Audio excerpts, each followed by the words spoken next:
രമേശ് പിഷാരടിയെ കുറ്റപ്പെടുത്തിയെന്ന വാർത്തകൾ വസ്തുതാവിരുദ്ധം. അൻസിബ ഹസൻ.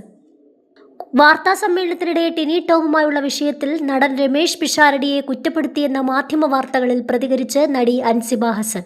രമേശ് പിഷാരടി ഒരുപാട് തവണ വിളിച്ചുവെന്നും മാപ്പെഴുതി നൽകണമെന്ന് ആവശ്യപ്പെട്ടുവെന്നാണ് വാർത്താ സമ്മേളനത്തിൽ അൻസിബ പറഞ്ഞത്. ഇത് എവിടത്തെ ന്യായമാണെന്നും വെള്ളരിക്ക പട്ടണമാണോ എന്നും നടി ചോദിച്ചിരുന്നു. ഇതിലാണിപ്പോൾ വിശദീകരണക്കുറിപ്പ് പങ്കുവച്ചിരിക്കുന്നത്. ദയവായി വസ്തുതാപരമല്ലാത്ത വാർത്തകൾ പ്രചരിപ്പിക്കാതിരിക്കുക എന്ന ക്യാപ്ഷനോട് കൂടിയാണ് കുറിപ്പ് പങ്കുവച്ചിരിക്കുന്നത്. ടിനി ടോമുമായുള്ള വിഷയത്തിൽ അനുരഞ്ജനത്തിനായി ആത്മാർത്ഥമായി മുൻകൈയെടുത്ത ശ്രീ രമേശ് പിഷാരടിയെ ഞാൻ കുറ്റപ്പെടുത്തിയതായി ചില മാധ്യമങ്ങളിൽ വാർത്തകൾ വരുന്നത് എൻ്റെ ശ്രദ്ധയിൽപ്പെട്ടു. ഇത് പൂർണ്ണമായും വസ്തുതാവിരുദ്ധമാണ്.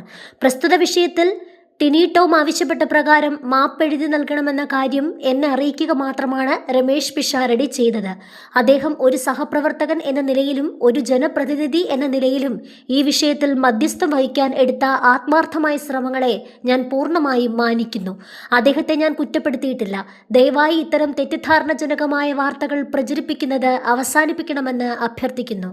കൊച്ചിയിൽ നടിമാരായ ഉഷ ഹസീന, മാല പാർവതി, മായ വിശ്വനാഥ് എന്നിവരോടൊപ്പം വിളിച്ചു ചേർത്ത വാർത്താ സമ്മേളനത്തിൽ അൻസിബ അമ്മയിലെ തർക്കങ്ങളെക്കുറിച്ച് വിശദീകരിച്ചിരുന്നു. സാമ്പത്തിക ക്രമക്കേടുകളുടെ പേരിലാണ് ശ്വേതാ മേനോൻ പ്രസിഡന്റായ കമ്മിറ്റി പുറത്തുപോയതെന്ന് അൻസിബ പറഞ്ഞു. കമ്മിറ്റിയുടെ സാമ്പത്തിക റിപ്പോർട്ട് ജനറൽ ബോഡിയിൽ പാസ്സായില്ല. ക്രമക്കേട് നേരിടുന്ന കമ്മിറ്റിയെ അഡ്ഹോക്ക് കമ്മിറ്റിയായി അംഗീകരിക്കാൻ എങ്ങനെ ജനറൽ ബോഡിക്ക് കഴിയുമെന്നും അൻസിബ ചോദിച്ചിരുന്നു. അതേസമയം ശ്വേതാ മേനോന്റെ സോഷ്യൽ മീഡിയ പോസ്റ്റിൽ അൻസിബ ഹസൻ പ്രതികരിച്ചു. ശ്വേതാ മേനോൻ രാജിവെക്കേണ്ടെന്ന് മമ്മൂട്ടിയും മോഹൻലാലും പറഞ്ഞെന്ന കാര്യത്തിൽ വിശ്വാസമില്ലെന്ന് അൻസിബ പറഞ്ഞു. അങ്ങനെ പറഞ്ഞിട്ടുണ്ടെങ്കിൽ അക്കാര്യം മമ്മൂട്ടിയും മോഹൻലാലും നേരിട്ട് പറയട്ടെ എന്നും അൻസിബ പറഞ്ഞു.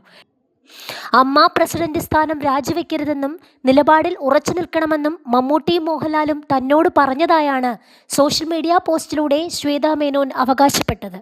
ഓടിളക്കി വന്ന 10-15 പേരല്ല അമ്മ എങ്ങനെ പ്രവർത്തിക്കണമെന്ന് തീരുമാനിക്കേണ്ടതെന്നും ഭൂരിപക്ഷം അംഗങ്ങളാണെന്നും അവർ സാമൂഹിക മാധ്യമങ്ങളിൽ കുറിച്ചു.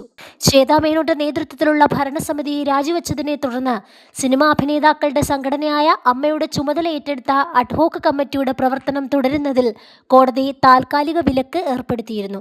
ശ്വേതയുടെ നേതൃത്വത്തിലുള്ള കമ്മിറ്റിയുടെ പ്രവർത്തനം തുടരാനും എറണാകുളം മുൻസിഫ് കോടതി ഇടക്കാല ഉത്തരവിൽ നിർദ്ദേശിച്ചു. ഇതിന് പിന്നാലെ അഡ്ഹോക്ക് കമ്മിറ്റിയിൽ നിന്ന് രമേശ് പിഷാരടി രാജിവെച്ചു.